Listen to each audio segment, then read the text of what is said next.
Magandang araw mga kaibigan. Bigyan natin ngayon ng reaction opinion itong post ni Senator Juan Miguel Zubiri.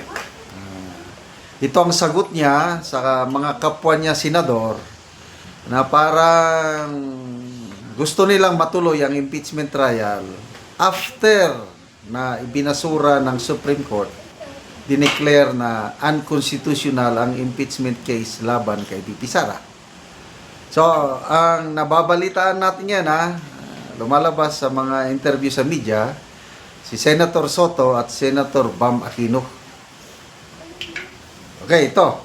Sa mga gusto pang ituloy ang impeachment proceeding sa Senado, ito ang sagot ko sa inyo. So, hindi niya pinangalanan. Wala. Kailang, marami ng post na lumalabas, nababasa ko, may interview daw, may mga pahayag, Senator Soto, Senator Bam, na gusto nilang matuloy. So ito, babala o paalala, whatever. We, sabi ni Senator Soto, Zubiri, we may be courting a contempt order from the Supreme Court. Pwede silang i-contempt pag ituloy nila ang impeachment trial despite the decision. We may be courting a contempt order from the Supreme Court and a possible constitutional crisis. Not to mention a dangerous precedent should we proceed with the impeachment trial in defiance of a unanimous and bank ruling of the High Court.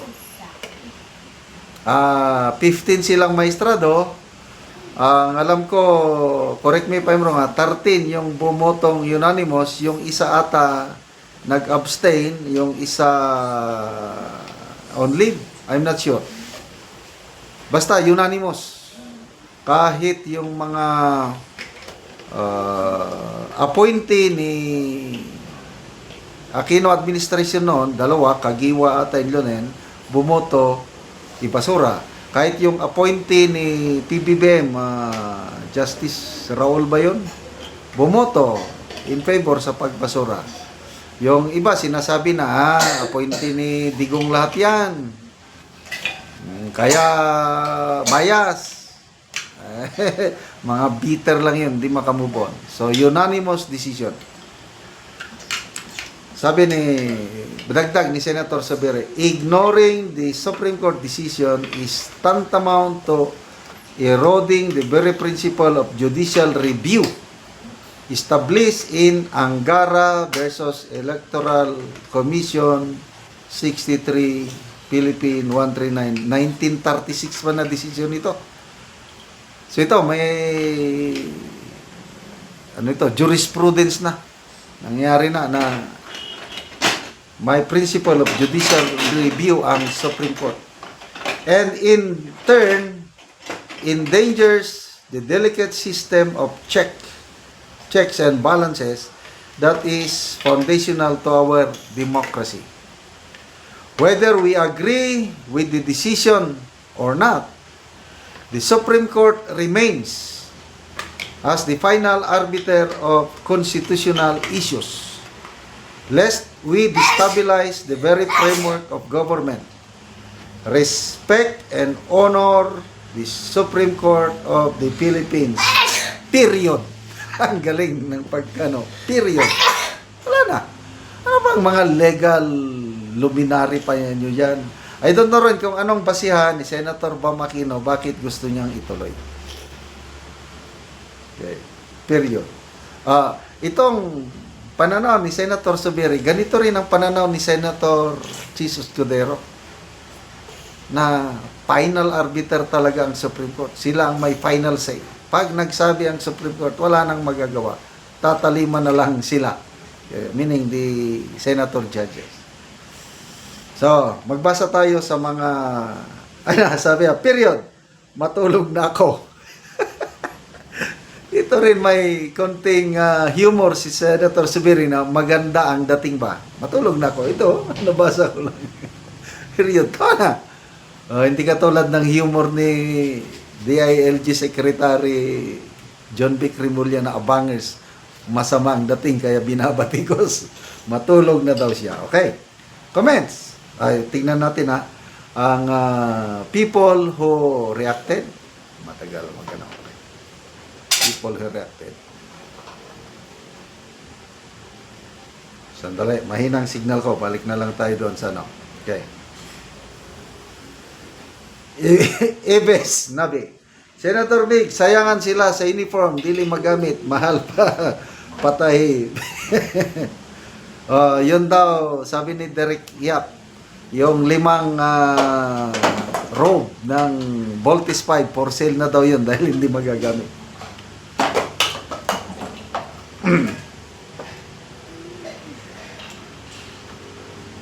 Estrelleta Marusiak. Philippines has a strong judicial system that must be respected and upheld over politics. Correct. Renz de la Peña. We are a nation of law, not a nation of rough politicians. Then Cyril. To those who are unhappy with the decision of the Supreme Court, it's healthy to express your frustrations for your mental health. Yes, para hindi sila ma-stress. Palabas lang, pwede yun. To those who question the Supreme Court decision, read first and understand the entire ruling. The Supreme Court does not prohibit or prevent impeachment trial. It just wants to uphold the rule of law and check the abuses in the impeachment process, which is found to be unconstitutional. Yun lang.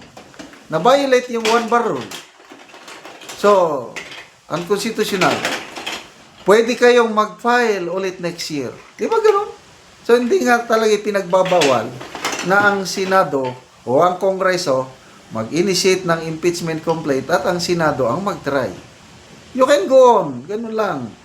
Eh, bakit kasi hindi nila inayos yung pag-file na 3 sunod-sunod, pinabayan lang, pinatulog, tapos yung pang-4, 1 day lang, tapos na. Hindi masagot-sagot ang mga basic question ng Supreme Court. O tuloy, na unconstitutional kayo. So, better luck next time. Pwede ulit para makapanood tayo ng bloodbath. Next year na tayo magkita-kita sa impeachment court. Salamat po, Senator Subiri, sa inyong paninindigan. Okay, mga kaibigan, salamat sa inyong pagsubaybay sa ating channel. Nakakatulong kayo ng malaki sa tribong talandig ng Bukidnon dahil ang sweldo natin sa channel na ito, pantulong natin sa tribo. Sa ngayon, namimigay tayo ng livelihood assistance sa tribo, nagpapatanim ng saging lakatan at Arabica coffee. Panoorin nyo ang video na ito. O maing buntag ni ami karon sa among kapihan nga 500 ka punuan o mag-abuno na gyud mi sa among kape.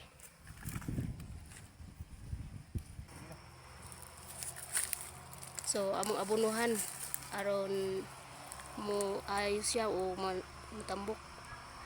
O aron po nga mahawas mi sa kalisod sa among kahimtang para na ami kasuporta sa among anak nga na-eskwela.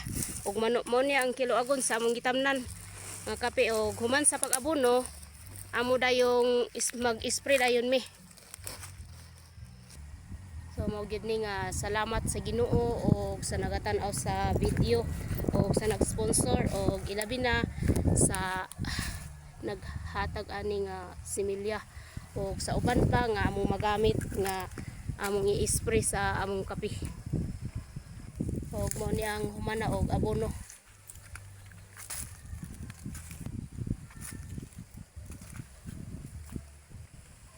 Og karon mag-spray nami sa among kapihan kayo man og abono.